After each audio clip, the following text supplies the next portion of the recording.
Bien-aimés, nous sommes en train de parler sur cette parole. Nous allons lire la parole ici. Nous sommes toujours dans Ézéchiel 16. 1 à 4 et 44 à 40. Ézéchiel 16. L'homme de Dieu, si vous êtes prêts. Et ta mère, In et sienne, à ta naissance, au jour où tu naquis, ton nombril n'a pas été coupé.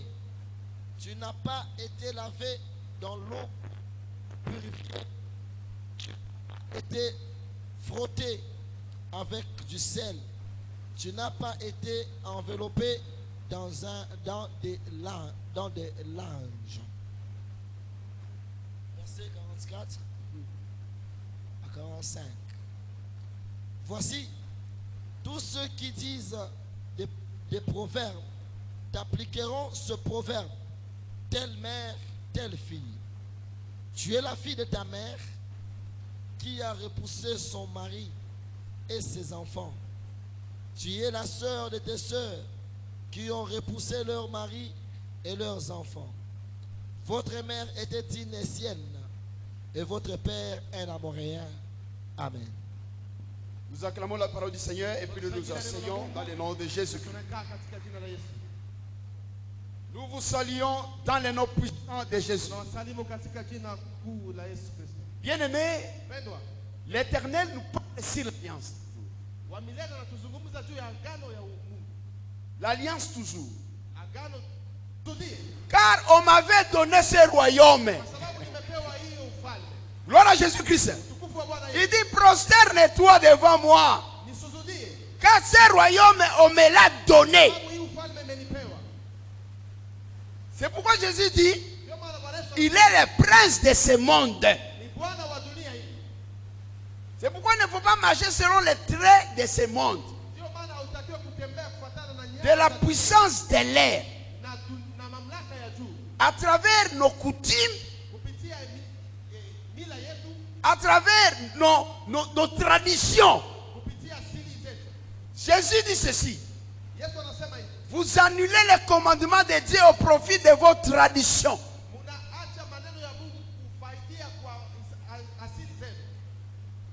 Nous étions soumis à une malédiction familiale. Parce que nos pères mettaient leur foi aux dieux étrangers. C'est pourquoi la Bible dit: mon peuple est détruit. Parce qu'il manque la connaissance. Beaucoup de gens sont en train sont détruits dans l'église à cause de la manque de connaissance.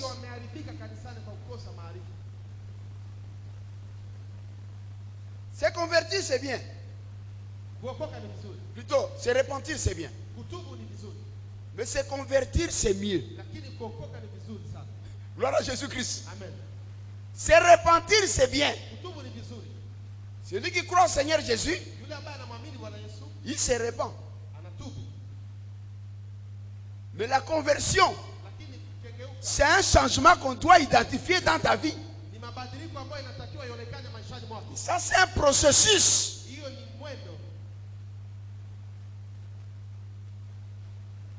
Bien-aimé, le travail de Dieu dans notre vie, c'est comme Lazare.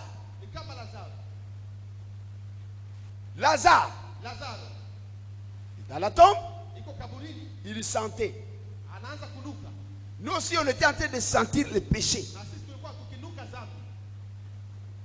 Mais le Seigneur est venu. Il nous a donné la vie. Lazare sort. Lazare est sorti. En sortant, il est resté avec les bandages. Comment Lazare pouvait avancer? Lazare écoute la voix du Seigneur. Lazare écoute la voix du Seigneur. C'est comme toi et moi. Nous pouvons se retrouver sur cette étape-là. Oui, nous écoutons la voix de Dieu, c'est bien. On t'a appelé parce que les brebis entendent la voix du Seigneur. On m'a appelé. Mais avancez vers lui. Avancez vers le Seigneur. C'est une autre étape de la vie spirituelle. Mais pour que tu avances, ça ne sera pas maintenant le travail du Seigneur. Il dit à ses disciples, à travers le ministère de la parole, il dit, enlevez les bandes sur lui. Gloire à Jésus. Enlevez les bandes qui le bloquent. Les hommes de Dieu, à travers la parole, ont la mission de dénouer les enfants de Dieu à travers la parole de tout ce qui les avait liés.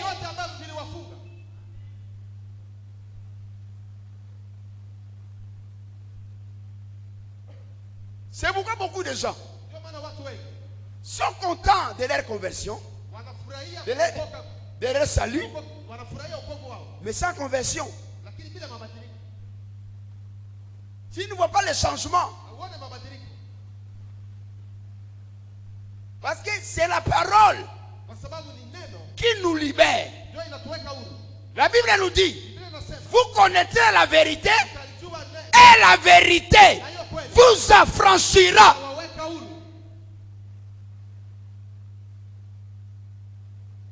C'est la vérité qui nous affranchit. Pas les demi-vérités. C'est pourquoi l'homme de Dieu doit dire la vérité au peuple. Il a la mission de dire la vérité au peuple. Parce que ce n'est que la vérité qui affranchit.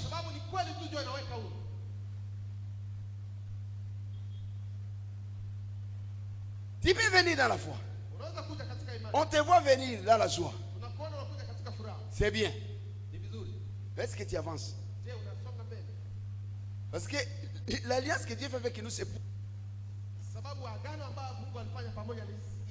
Il faut que tu avances. C'est pourquoi Paul dit, il faut que vous alliez de progrès en progrès et de mieux en mieux.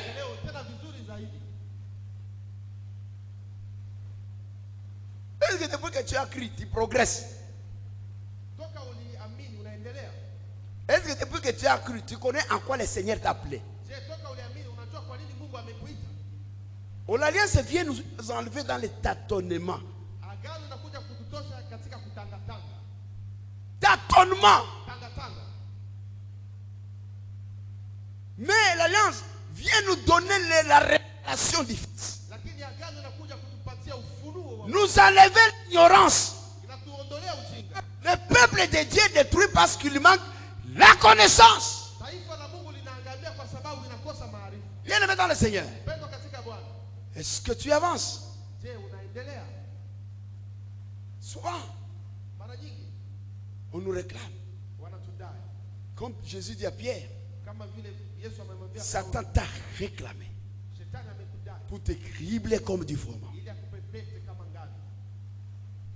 Les réclamations viennent de nos familles.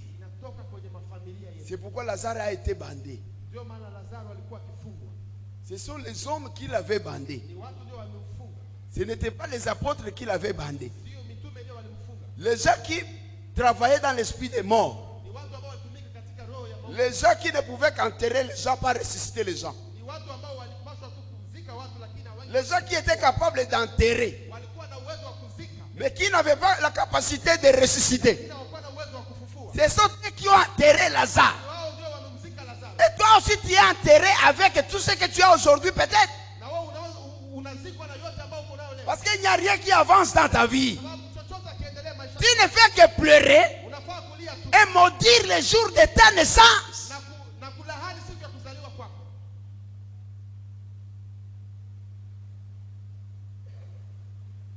Nous pouvons enseigner.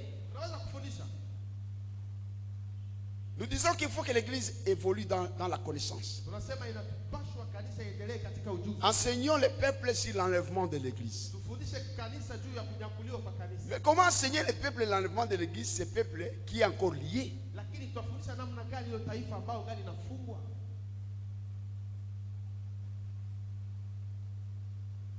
Comment? Namna gani? Parce que tu es encore charnel. Kwa sababu gani bado kimwili? Tu ne fais que satisfaire les désirs de la chair. Unafaa tu kufurahisha na kutimiza tamaa za mwili. Un mois de zèle, Mwezi mmoja wa juhudi, un mois de la disparition spirituelle. mwezi mmoja unapotea kiroho. C'est comme ça ta vie. Ni hivyo maisha yako. Tu sais l'enfant là qui avait l'épilepsie, Unajua ule mtoto ambaye alikuwa na kifafa, quand il est tombé dans le feu, wakati alikuwa anaanguka kwenye moto, il y avait un esprit qui le poussait à tomber dans le feu. kulikuwa roho ilikuwa inamsukuma aanguke katika moto. C'était l'esprit qui le liait dans sa famille. Ni ile roho ilikuwa inamfunga katika familia yake. C'est le lien qui le possédait dans sa Ni famille. ile roho ambayo ilikuwa inamshika katika familia yake. Tout ce qui te remet encore que tu tombes dans le feu étranger, Ile yote ambayo inakurudisha waanguke katika hiyo moto ya kigeni, dans l'enseignement étranger, katika mafundisho ya kigeni, c'est le lien de ta famille qui te réclame que tu ne te convertisses pas. ni hiyo vikamba vya familia ambavyo vinakudai, vinafanya usibadilike. Ça te réclame. Inakudai. Tu sais, Rebecca avait rencontré Jacob. Unajua Rebeka alikutana na Yakobo. Mais Rebecca, Lakini Rebeka, et plutôt Rachel, Lea, Rachel Rachel avait rencontré Jacob. alikutana na Yakobo. Mais Lakini quand l'Éternel les avait dit de quitter wakati Mungu aliwaambia waondoke avec son mari, Jacob et l'autre Léa, na Lea, papa, Rachel est allée voler le petit dieu de son père. Raheli alienda kuiba kamiu kidogo kwa baba yake. Il y a des gens qui ont les incisions. Kuna watu ambao wana vichacho. Mais jusqu'aujourd'hui, il a quand même confiance à ses décisions. Il a aussi confiance à Dieu. Lakini leo angali anavitegemea na kuviaminia na naaminia pia Mungu. Il y a d'autres gens qui ont les amulettes. Kuna wengine wana vikamba kiunoni. Il y a d'autres qui ont des bagues mystiques, Wengine wana pete za kimiujiza des gourmettes mystiques, na vikomo vya ajabu, des forçailles mystiques. hata na vishene vya ajabu. Il y en a. Ni wengi. Il a confiance en Dieu. Anatumainia Mungu, Il a aussi confiance à ces histoires. lakini anatumainia vile vitu pia. Qu'est-ce que la parole de Dieu nous dit? Nini neno la Mungu linatuambia? Ézéchiel va dire à ce peuple, Ezekia akaenda kuambia hiyo taifa, parce que je ne comprends pas ce peuple. kwa sababu sielewe hili taifa. Le peuple habite Jérusalem, Taifa ambalo linaishi Yerusalemu, la ville de paix. mji wa amani, Mais ce peuple est prostitué. lakini hiyo taifa ni kahaba. Son cœur n'est pas attaché au temple. Roho yake yambatane na hekalu. Son cœur n'est pas attaché au chandelier. Nafsi yake yashikamane na hiyo kinara. Son cœur est attaché Roho yake inaambatana aux idoles. na kwa miungu. Malgré ce peuple est en train de me suivre. Ingawa hii taifa iko nanifuata, Mais ce peuple, lakini taifa je ne vois pas clair. sione vizuri. Ézéchiel Ezekia va parler à ce peuple. atazungumza na hiyo taifa. La parole de Dieu me fit adresser en ce. Neno la Mungu likanijia, Fils de l'homme, mwana wa mtu, fais connaître à Jérusalem ses abominations. fundisha na kuwaambia mataifa hii uovu wao. Fais connaître à Jérusalem Uwaambie avec ses abominations. maovu yao. Le Dieu qui l'établit, Mungu ambaye amewaweka, ils croient à leur Dieu. wanaamini miungu yao. Va leur dire, Wende uwaambie trop c'est trop. imepita. Tu diras, Utasema ainsi parle le Seigneur l'Éternel. hivyo asema Bwana À wa Jérusalem, Yerusalemu. Dieu envoie Ézéchiel pour te dire, Mungu anatuma Ezekia ili faites attention. fanya angalisho. Tout ce qui t'envoie sur ces abominations-là, Yote ambayo inakusukuma katika hiyo uovu na machafuko c'est à cause de ton origine. ni kwa sababu ya asilia yako. C'est ça la malédiction de ta vie. Hiyo ndio lahana ya maisha yako. L'origine. Asilia Bien-aimés dans le Seigneur. Pendwa katika Bwana. Aujourd'hui, il y a les exaltés dans la foi. Leo kuna Les gens qui sont émotifs, les émotionnés, wale watu ambao wanakuwa tu wakiingia na kuchamuka sans repentance. bila toba. Vous allez voir quelqu'un a pris beaucoup de temps dans l'église, Naona mtu ana muda mwingi kanisani, mais le comportement païen n'a pas encore quitté son cœur. lakini tabia za kipagani hazijatoka maishani mwake. Vous voyez quelqu'un qui aspire à de grandes choses, Unaona mtu mwenye anategemea mambo makubwa, mais c'est la chair qui domine sa vie. lakini ni mwili ndio unatawala maisha yake. Comment tu parviendras à ces choses-là? Namna gani utafikia vile vitu? Même si tu parviendras à ces choses, Hata kama ukifikia vile vitu, tu seras considéré comme Capernaum. utakuwa kama Kapernaum. Tu seras élevé, Utainuliwa, mais tu seras fracassé. lakini utaanguka na kubomoka. Parce qu'il y a quelque chose qui te réclame par terre. Sababu kuna vitu vinakudai chini. Il y a des choses qui te lient. Kuna vitu vinakufunga. Bien-aimé dans le Seigneur, Pendwa katika Bwana. considère ton origine. Ujue asilia yako. Tu es de quelle famille? Unatoka katika jamaa gani? De quelle maman? Mama gani? De quel papa? Baba gani? De quel terroir? De quelle contrée? De quelle souche ethnique? Kizazi gani? Tu vas voir que ces choses, Utaona hivi vitu souvent, mara nyingi primées en toi. viko ndani yako. Tu vas remarquer ces choses. Utaona hivyo vitu.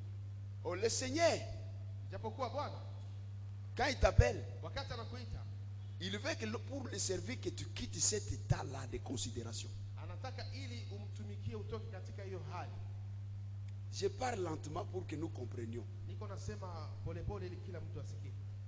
Je parle lentement pour que nous saisissions. Nataka nazungumza Même un polepole enfant, kila comme mtu les enfants aelewe. sont venus parmi nous, il faut que nous allions aussi lentement. Watoto pia walikuja katikati yetu na inabidi twende kwa polepole. Bien-aimé dans le Seigneur, Pendwa katika ton Bwana. origine, Asili yako tu dois le connaître. nakubidi uijue. Et ta naissance, Na kuzaliwa kwako, tu es né de qui? umezaliwa na nani? Tu as quel ADN que tu portes? Una damu ya nani? Unatembea nani? Souvent nos origines, Mara nyingi asilia zetu vous allez voir, ça nous colle utaona kwamba inashikamana na sisi par rapport au Dieu de nos origines. kufatana na miungu ya asilia yetu. Comme on parle ici, les Amoréens, Kisa les wanasema Cananéens, Waamori na Wakanaani. ta tribu te colle. Ukoo wako unaambatana na wewe. C'est pourquoi beaucoup d'églises aujourd'hui, dans le monde aujourd'hui, est tribal. Ndio maana unaona kanisa nyingi duniani zinakuwa za kiubaguzi. Ces églises n'avancent pas. Hizo kanisa ziendelee. La Bible nous dit, Biblia inatuambia Jésus-Christ est venu renverser le mythe de la séparation, l'inimitié. Mungu alikuja pindue hiyo ukuta ya kututenga na Nous ne sommes pas les églises des Juifs. Hatuko makanisa ya Uyahudi. Là, il n'y avait qu'un prophète qui était levé. Kule ambapo kulikuwa nabii mmoja ambaye aliinuliwa. Nous sommes les églises des nations, des peuples, wa mataifa où tous les peuples sont appelés ambapo à servir Dieu. zote imeitwa kuja kumtumikia Mungu. Gloire à Jésus-Christ. Utukufu kwa Bwana Yesu. Tous les peuples sont appelés. Taifa yote imeitwa. Ton origine Asili yako peut te coller sur ta décision. inaweza ambatana na uamuzi wako. Ta naissance, Kuzaliwa kwako, tu portes quel ADN? unatembea na damu gani? Quel gène? Regardez ta teinture. Angalia rangi ya ngozi yako. Tu vas voir ta teinture Utaangalia rangi ya ngozi yako. est semblable aux oncles paternels Inafanana na wayomba wako ou aux oncles maternels. wala wayomba wa familia ya baba. Ton caractère là, Hali yako ça peut être semblable inaweza fanana à ton père na baba yako ou à ta mère. wala na mama yako. Tes émotions là, Hisia zako, ta façon de réagir dans la colère là. hali yako ya kutenda katika Peut-être kasirani. tu as imité ta mère Labda umeiga mama yako ou ton père. wala baba yako. Si tu es long, peut-être tu as suivi ta mère, Ikiwa kwa mwanaume labda ulifuata mama yako, tu as suivi ton père. ulifuata baba Si yako. tu es court, peut-être tu as suivi ta mère, Ikiwa uko mfupi labda ulifuata mama tu as yako, suivi ta mère. Considère ces choses. Ton origine, ta naissance. Tu vas voir que ta naissance imprime l'un de tes parents. C'est-à-dire, le sang nous lie fortement. Lorsque Dieu fait alliance avec quelqu'un, il fait alliance avec une seule personne. C'est pourquoi on dit, crois au Seigneur Jésus, tu seras sauvé toi. Non seulement ça sera toi après, mais avec ta famille à travers toi. Si un papa va chercher les fétiches pour élever sa postérité, la famille du point de vue matériel, dès qu'il part dans les maisons des féticheurs, on lui demande le sang. Ça ne sera pas seulement son sang qu'il a donné, mais à travers son sang, il y a l'information de tous ses enfants. Il a sacrifié toute sa postérité. Et l'alliance qu'il a nouée avec ce monde-là pèse sur les innocents. Gloire à Jésus-Christ. Amen. Ça pèse sur toi. Oh, c'est une personne qui est partie chercher comment être friqué. Maintenant, toi, tu es victime. C'est pourquoi vous allez voir des gens, s'ils n'avancent pas dans la vie, ce n'est pas parce qu'il manque de courage. Il est courageux peut-être de plus que les gens qui ont construit des gratte-ciel. Mais ce qui pèse sur sa vie, c'est l'autel de sa famille. Si vous voyez quelqu'un, il a besoin d'avancer, mais il est freiné par rapport à ce qu'il réclame. Le sang de tes aïeux, de ton père, te réclame. Gloire à Jésus. Est-ce que nous sommes ensemble? Est-ce que nous sommes ensemble? Ça te réclame. C'est pourquoi beaucoup de gens avancent, mais marquez le pas sur place. Une vie de marquer le pas sur place. Ils ont des projets de croquis. Je vais construire une maison à Moumba avec des croquis. Mais à quel jour tu parviendras à... Vous les voyez courageux. On peut même lui donner un bon travail. Mais après un temps, il perd. Lui, il va penser que c'est sa faute. L'apôtre Paul dit, vous courriez bien. Qui vous a empêché? Qui t'a empêché d'obéir? Cette influence ne vient pas de celui qui vous a appelé dans la foi. Cette influence vient de ta naissance, de ton origine.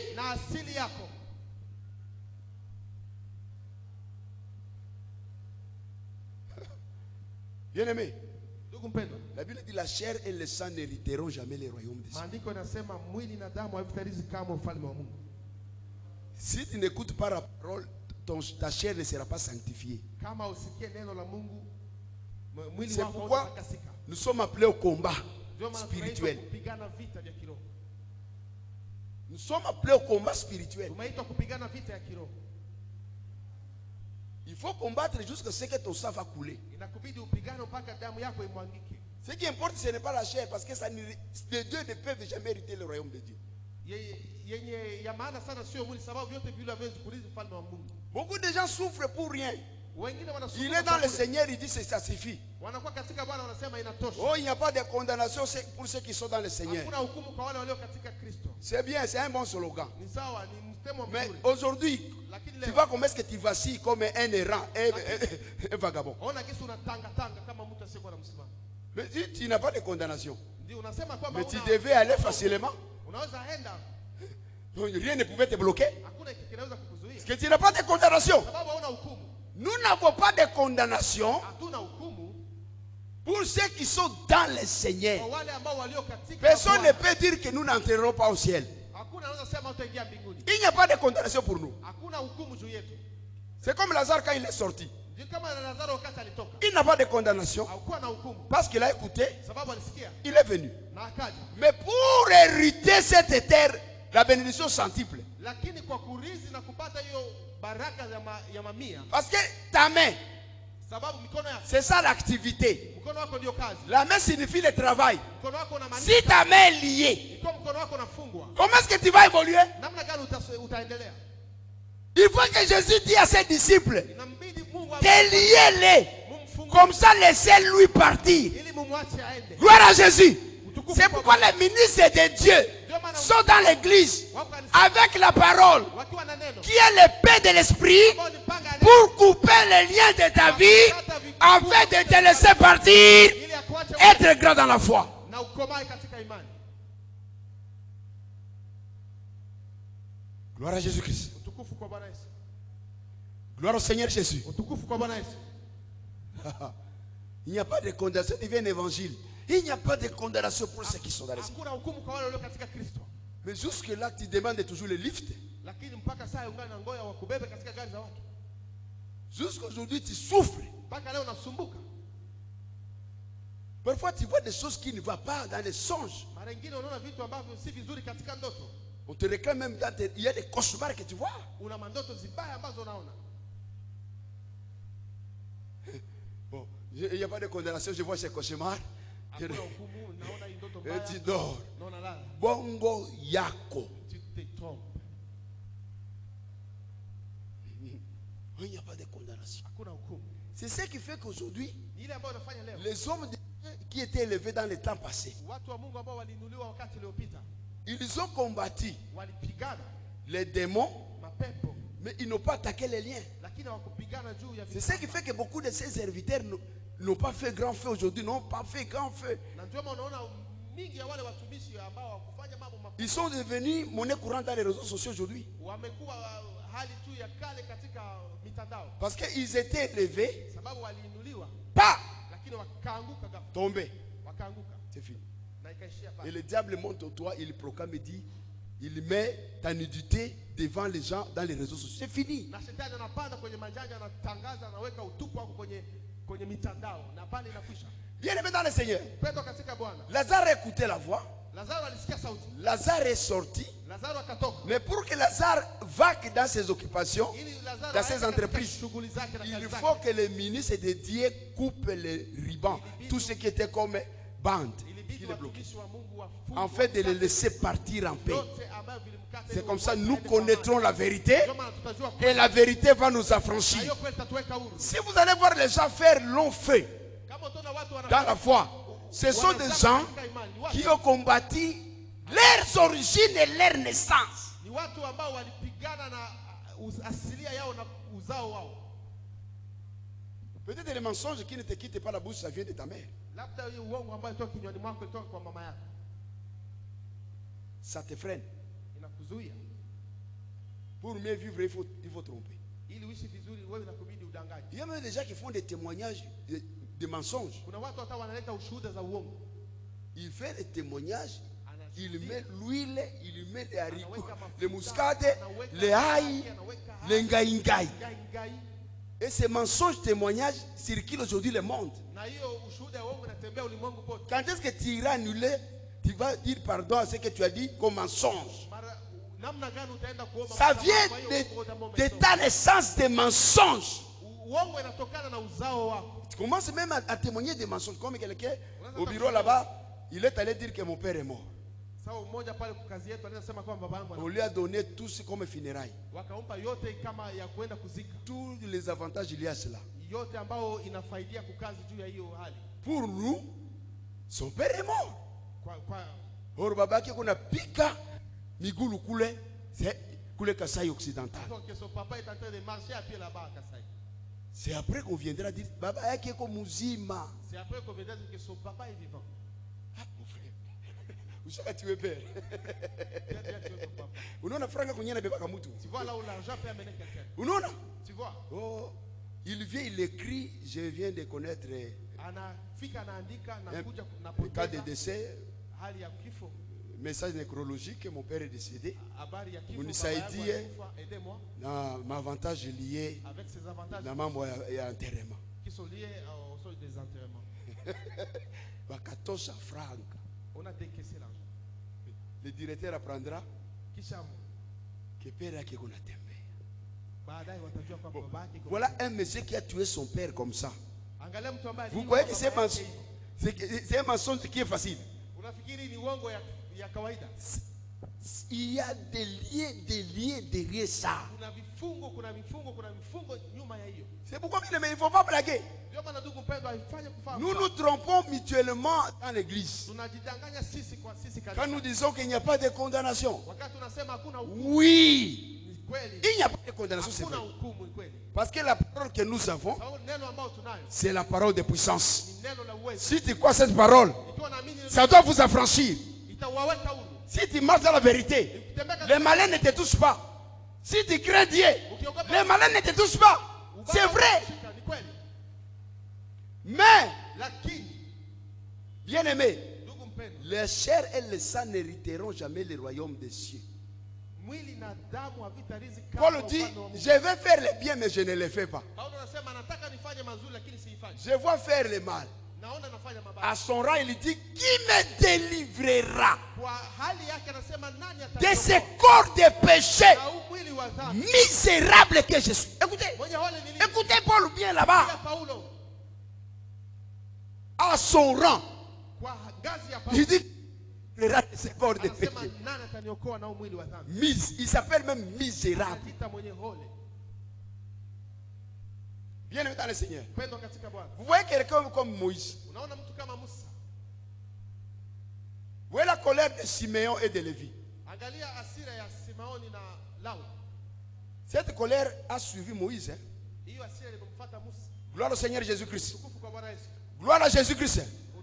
Cette colère a suivi Moïse à son rang. Moïse était victime de ces liens-là. Un jour, il voit les deux Égyptiens. Un Égyptien qui est un Israélite. Il l'a tué.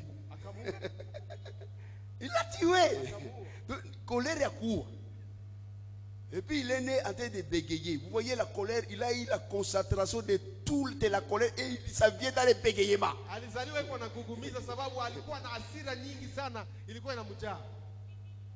Oui, quand donc il peut te taper. Il a tué. Comment tu veux taper Anaoua?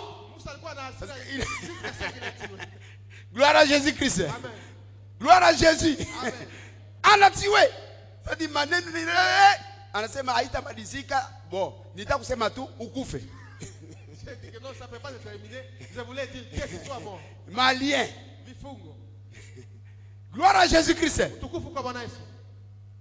Ça ne t'amène pas à achever la parole.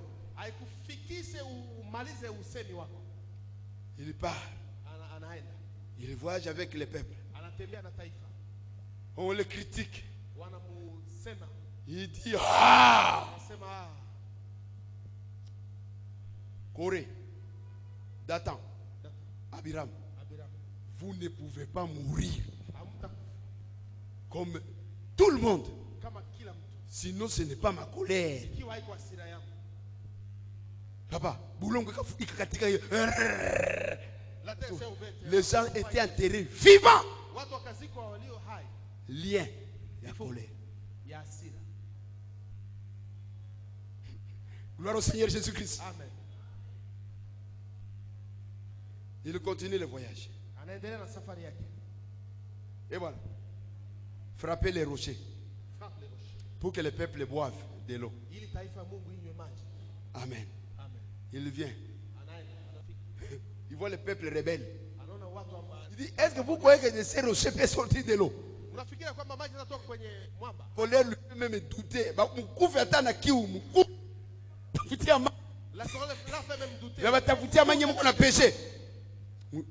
Or il vient avec la parole de foi. Colère et nous faire quoi douter. La colère le fait douter. Après, Baadaye il frappa les rochers. akapiga mwamba. Il frappa les rochers 2 fois. Akapiga mwamba mara mbili. Bien aimé, Ndugu mpendwa, écoutez-moi très bien. sikiliza vizuri. La Bible dit, Biblia inasema il y avait un rocher spirituel qui le suivait. kulikuwa mwamba wa kiroho ambao ulikuwa unamfuata. Ce n'était pas ces rochers-là. Haikuwa hiyo mwamba pale. Il a frappé les rochers que lui ne voyait pas qu'il le suivait. Alipiga C'est mwamba Paul qui nous dit ambaye maintenant. alikuwa anaona ambaye alipiga. C'était un rocher spirituel qui le suivait. Ilikuwa mwamba wa kiroho ambao ulikuwa Donc unamfuata. il avait fouetté Dieu. Kusema alipiga Mungu. Gloire au Seigneur Jésus-Christ. Amen. Donc il avait fouetté Dieu. Amempiga Mungu. Dieu dit en tout cas petit, unanipiga fimbo. Hautaingia. Hautaingia. Sina hapa. Hautaingia. Hapa. Bisirena koti kwa mie. Colère jusqu'à moi. Gloire à Jésus-Christ. Kwa Bwana.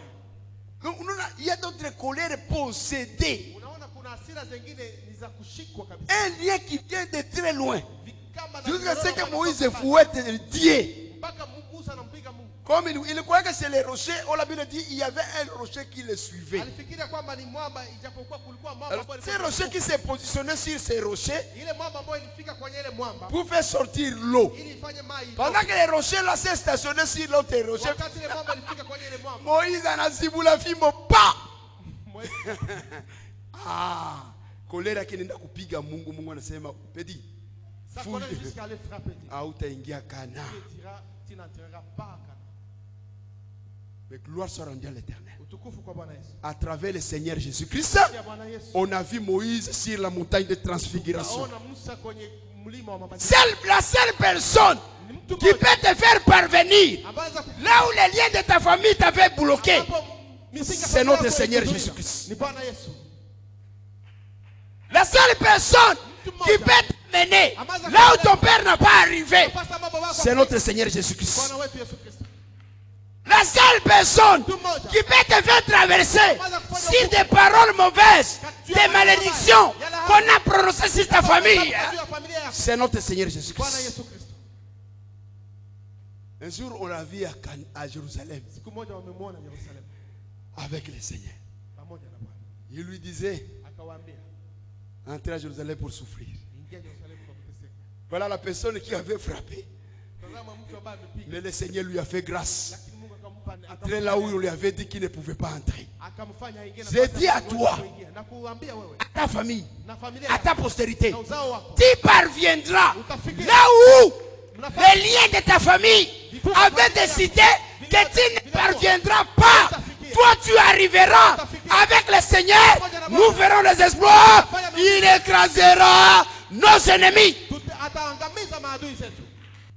Tu sais, c'est abusivement que nous sommes pressés Unajua ni kwa kutokujua na uharibifu nyuma tunakuwa haraka pour entrer dans une victoire kwa kuingia sans révélation. katika ushindi bila ufunuo. Tu sais, Unajua ce qui est condamné, yale ambayo imefunuliwa imehukumiwa c'est quoi? ni nini? Toi, tu ne savais pas que les ennemis sont là. Wao kwa najua kama maadui wako. Tu ne connaissais pas que c'est tel type d'ennemi Haukujua qui te fait du mal. ni hali gani ya adui ambaye anakufanya vibaya. Dieu te révèle. Mungu anakufunulia. Quand Dieu te révèle, Wakati Mungu anakufunulia, la Bible dit quoi? Biblia inasema hivi. Toute arme forgée contre toi Silaha yote itachonga juu sera yako. sans effet. Itakuwa Et maintenant, toute malédiction, toute langue qui se révérera à justice contre toi, na kila ulimi c'est toi ambao maintenant qui vas utainuka condamner. ni wewe ndio utahukumu sasa. Shima maombi. Réveille-toi et prie. Acha maombi. Commence à prier. Quand on nous révèle des choses dans l'église, ce n'est pas pour dire que tulishaweza. Bon, Pas dire que nous avons déjà vaincu. Dieu nous montre la position de l'arrivée de l'ennemi. Mungu anatuonesha hali na kujia kwa adui. Là, Dieu te révèle, Pale unainuka. mais il te dit, je vous ai donné le pouvoir maintenant Pale anakufunulia lakini anakuambia de marcher uwezo wa sur kutembea cette histoire-là. juu ya hiyo jambo Et rien ne peut vous nuire. na hakuna kitawazuia. C'est-à-dire, ce qui est plus efficace, c'est ce que tu ne connais pas. Yeye iko ya nguvu sana ni ile ya ujui. Le sorcier est plus fort quand tu n'as pas encore connu le sorcier. Mlozi anakuwa nguvu sana wakati hujamjua. Mais le sorcier que tu connais devient moins fort. Lakini mlozi mwenye unajua anakuwa hana nguvu. Est-ce que vous savez ça? Je, mnajua hiyo? Le sorcier que tu ne connais pas est très dangereux. Mlozi ambao hujui ni wa hatari. Parce qu'il peut venir auprès de toi comme ami. Sababu anakuja karibu yako kama rafiki. Mais le jour où tu sauras que c'est un sorcier, Lakini siku utajua kwamba ni mchawi. directement ton étoile va commencer à le repousser. Pale nyota yako itaanza kumfukuza. C'est fini. Inaisha. Na anakuwa faible. Na Il fakir. deviendra faible, il ne fera rien. Mais le sorcier que tu ne connais pas Lakini est trop dangereux. C'est pourquoi le combat que tu ne connais pas est trop dangereux pour toi.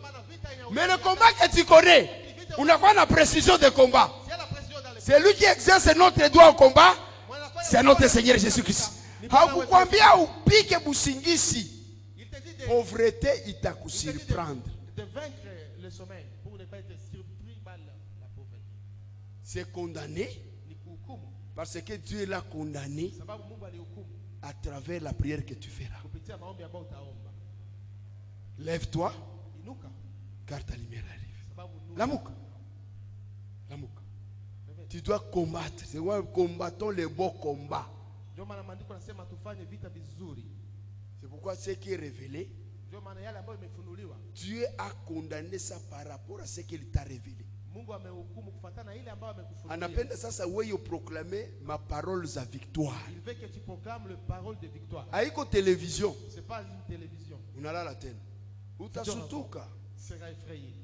Beaucoup de fois, beaucoup de gens font erreur à cela. Watu wengi wanafanya hiyo kosa.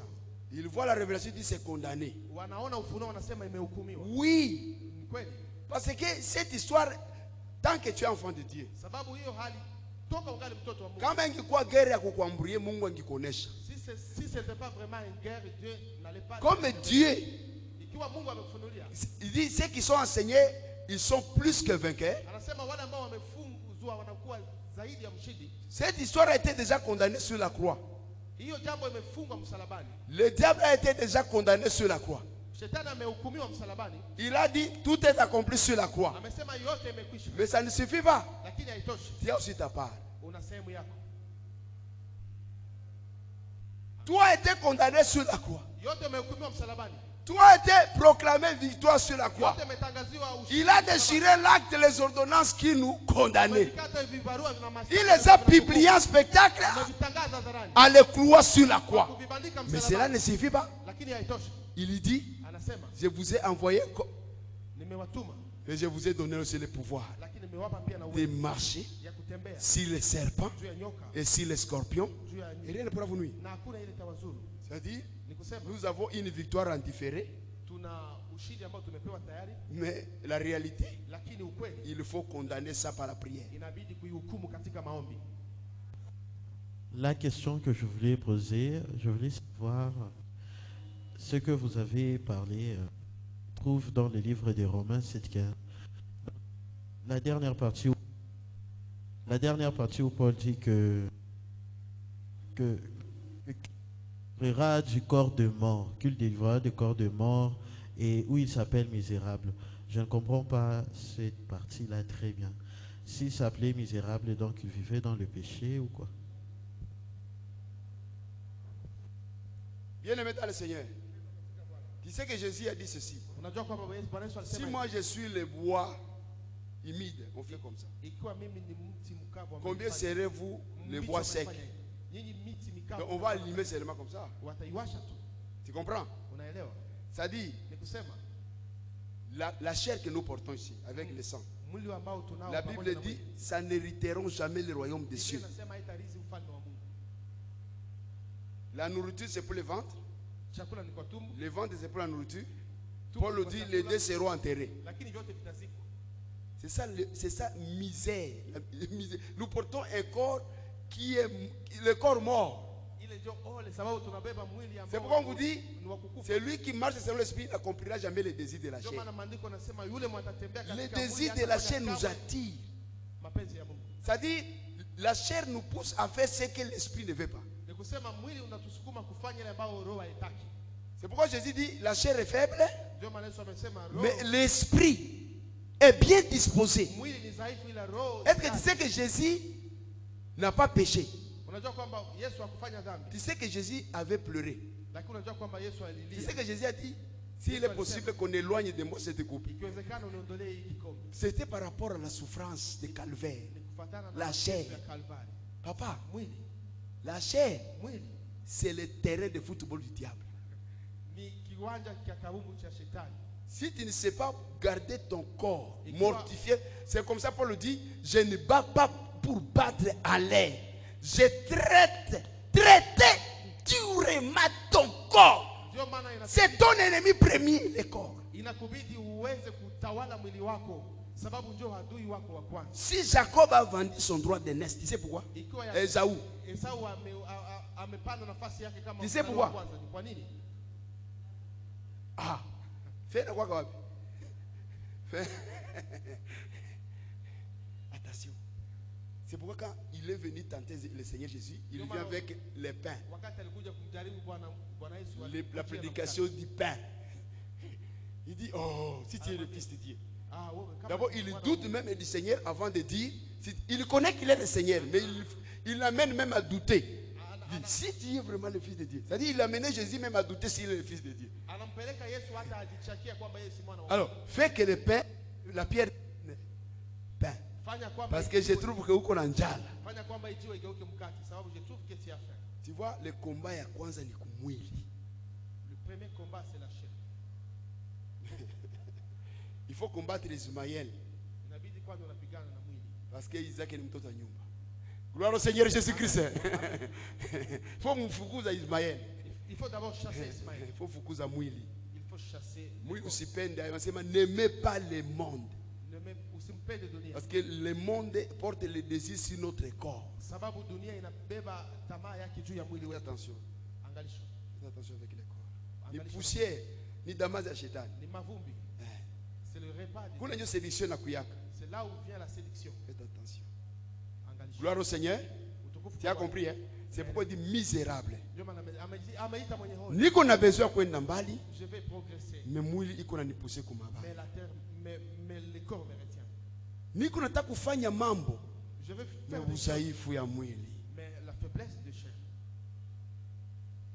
David est l'homme selon le cœur de Dieu. Tu sais comment est-ce qu'il s'est retrouvé? Tu sais comment est-ce qu'il s'est retrouvé?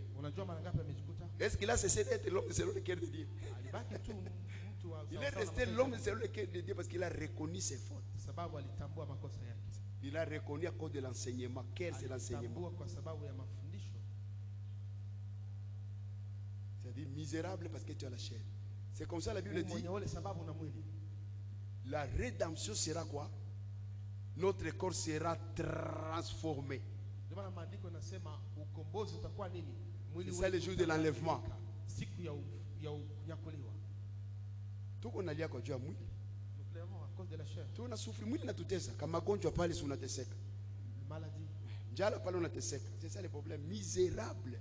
Oui, mwili vraiment.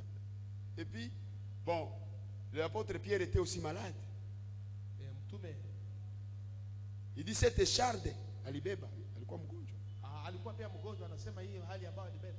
Anataka kwenda mbali na injili, mais magonjwa vile na mtesa. Alitaka kwenda mbali na injili lakini magonjwa. Mwili ilikuwa na mzaifu. Anasema le diable même est souffleté sur mon charde. Kwa juu mzaifu wa mwili isifanye kinisiende l'évangile mbali. Parce que la faiblesse de chair fait que. Mais c'est lui qui sait que celui qui souffre, Jacques dit celui qui souffre qu'il prie, il a prié. Il a mené toujours l'évangile de la souffrance. C'est pourquoi on a qui est-ce qui peut nous séparer de l'amour? Ça sera la maladie. Un peu ça. Oui, le combat est ça. La chair est dangereuse. Qui encore qui peut poser la question? Moi, je vois, vous m'avez arrêté. L'autre a posé. Oui, mtu wa Mungu.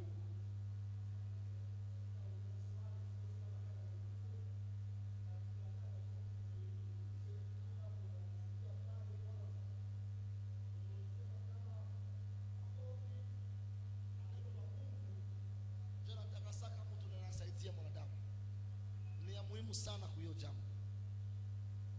Nitasema tu vitu mbili. Ya kwanza par rapport na jibu nilishapatia deja Gilles, ndio réponse hii. Wakati Mungu anakufunulia jambo ni kusudi uifanyie kazi. Kama hukufanyia kazi ile jambo itakushinda. Bafaransa wanasemaka le combat est facile quand on connaît bien son adversaire. En d'autres termes, le combat est difficile quand on ignore son adversaire.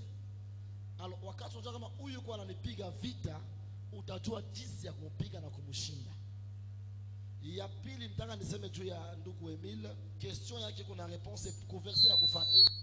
Romains 7 25, nous sommes 24 à 25. Misérable que je suis, qui me délivrera du corps de cette mort?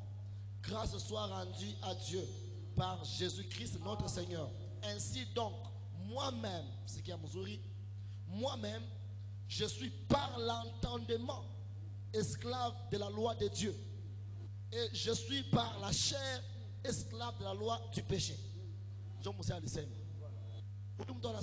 misérable que je suis, qui me délivrera de ce corps du péché. Niko esclave wa zambi juu niko na mwili, lakini kwa kusikia kwangu, kwa mafundisho niko nasikia, kwa mahubiri biko wananihubiri, mimi nakuwa mtumwa wa sheria ya Mungu. Donc ndapigana na zile sheria mbili mpaka siku ndaingia mbinguni. Ndio maana niko miserable parce que sipendi sheria ya mwili nishinde, mais iko quand même na sheria ya entendement yangu ndio itafanya nichunge Ukristo na nipendeze Mungu. Amen. Asante. Voilà. Voilà, c'est ça. Ni yale. Qui encore peut parler? Kwa kuna yule mwanaweza kusema? Qui? Ok. Ça va? Ok. Je crois que, bien aimé dans le Seigneur, Nafikiri ndugu mpendwa, nous devons savoir que notre chair, tunatakiwa kujua kwamba mwili wetu, j'ai perdu même l'idée là où j'étais en train de parler. Vous m'avez demandé l'air déjà. Ah oui, oui, oui, il y a aussi l'air. Voilà. Tenez compte de votre naissance, tazama uzao wako, parce que votre naissance est liée à votre maman, à votre papa. sababu uzao wako unaambatana na baba yako na mama yako. C'est pourquoi, bien aimé dans le Seigneur, Ndio maana ndugu mpendwa, si tu katika ne Bwana, tiens pas compte de la naissance, tu vas souffrir pour rien. usipoisamini kuzaliwa kwako utateseka kwa bure. Tu vas te lever, Utainuka, tu dois avoir la vie de la prière. utakuwa na maisha. Donc il y a beaucoup de choses que nous pourrions dire. L'homme de Dieu nous a dit, d'ailleurs, que nous puissions laisser à 45. Lakini muda unasonga. On a essayé un peu de déborder parce qu'il m'avait aussi donné à moins 15. Sababu amenipa robo. Je crois que j'ai beaucoup avancé aussi. Nafikiri kwamba nimeendelea. On a aussi posé des questions pour quelques édifications et aussi les interventions des hommes de Dieu. Na wameswali kwa ujenzi na Je vais vous demander, bien aimé, d'être prudent avec ce qu'on appelle la malédiction familiale. Ça freine beaucoup de marches dans nataka l'église. niwaambie muwe uangalifu kwa ile ambayo inaitwa laana ya. Ne vous contentez pas seulement à ce que tu... Usifurahie tu kwa sababu katika Le Bwana Seigneur t'a laissé sur la terre avec la chair. Il faut combattre les désirs de la chair. Mungu amekuweka duniani ukiwa na mwili na kubidi Jusqu'à ce que nous allons parvenir à l'enlèvement de l'église. Combattons le bon combat de la foi. tupige vita vizuri, Saisissons la vie éternelle tushike maisha jusqu'à ce que le Seigneur retournera. mpaka gisi Bwana atarudi. Nous allons continuer le dimanche sur cet élan. Tutaendelea Jumapili katika hiyo hali, Et je vais demander peut-être le dimanche, lakini on naomba aura aussi le temps de prier. tukiwa na muda wa maombi pia. Le modérateur dimanche va nous aider aussi pour que nous puissions intervenir aussi à temps, Mwongozi wa Jumapili atatusaidia pour que ili nous tuanze ayons aussi mbele, un moment de prière. ili tupate pia muda wa maombi. Ça va nous aider Itatusaidia pour que Dieu nous libère de ces empêchements ili spirituels, Mungu atufungue na hiyo des vizuizo vya liens, na hiyo vifungo pour que nous n'avancions. ili tusonge mbele. Que le Seigneur bénisse Bariki sa parole. neno lake.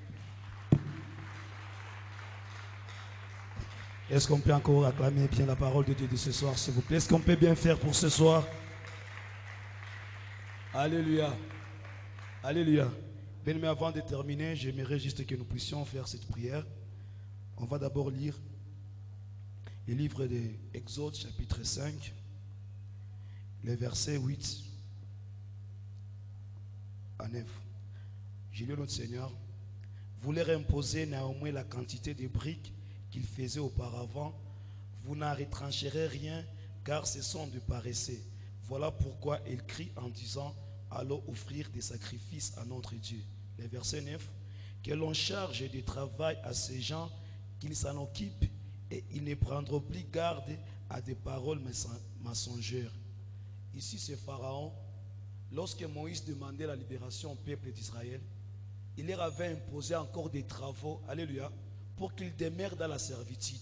Alléluia. Alléluia. Et ce soir, on nous a parlé des liens de famille. Et aujourd'hui, l'esprit de Pharaon, bien-aimé, opère encore dans nos vies.